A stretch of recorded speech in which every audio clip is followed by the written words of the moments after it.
Salam sejahtera di dalam kasih Tuhan Yesus Kristus untuk saudara-saudaraku sekalian.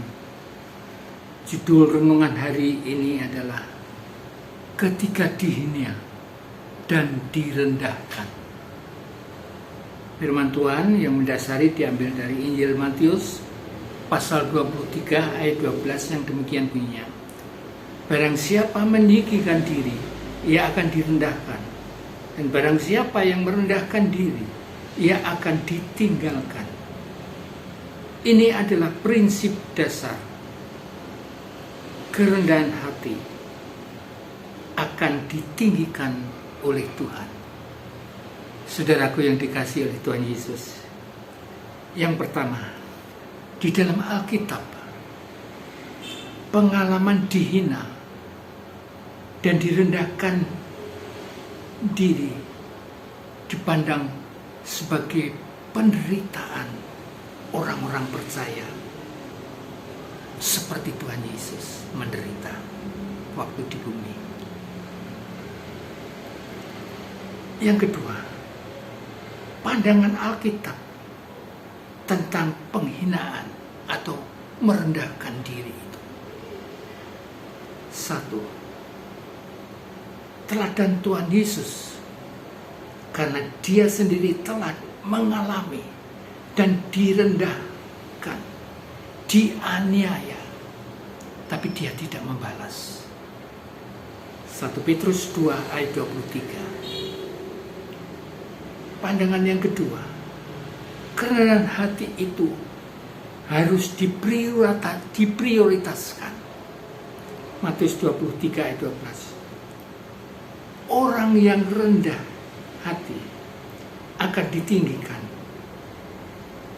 Yang ditinggikan akan direndahkan oleh Tuhan Allah. Pandangan yang ketiga, berbahagialah.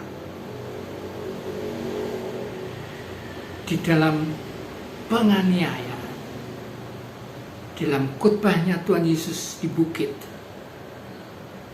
dia mengajarkan itu, Pak. Berbahagialah kamu, jika karena Tuhan Yesus Kristus kamu direndahkan hati, direndahkan diri Anda. Lukas 6 ayat 22. Pandangan yang keempat, Tuhan Yesus akan selalu membela orang yang direndahkan dirinya. Di dalam Alkitab meyakinkan bahwa Tuhan akan membela orang-orang yang dihina, yang direndahkan, ditindas. Yohanes 8 ayat 10-11. Bagian 3.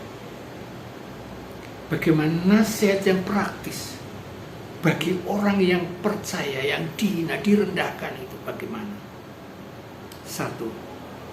Nasihatnya, jangan membalas seperti Tuhan Yesus tidak membalas mereka yang menghina, yang merendahkan diri. Dia tidak membalas. 1 Petrus 2 ayat 23. Nasihat yang kedua, terus tekun di dalam doa. Filipi 4 ayat 6. Nasihat yang ketiga, berdiam diri bila perlu. Amsal 11 ayat 12. Nasihat yang keempat, tetap melakukan yang baik walaupun dianiaya. 1 Timotius 4 ayat 12. Nasihat yang kelima, fokus kepada penghakiman Tuhan Allah. 1 Petrus 2 ayat 23.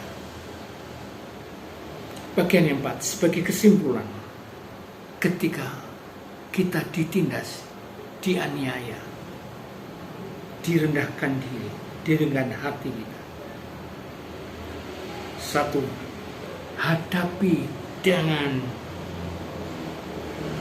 hikmat. 2. Hadapi kerendahan hati itu adalah mulia bagi Tuhan. 3. Imani kepada Tuhan Yesus Kristus karena dia sudah melakukan rendah hati itu.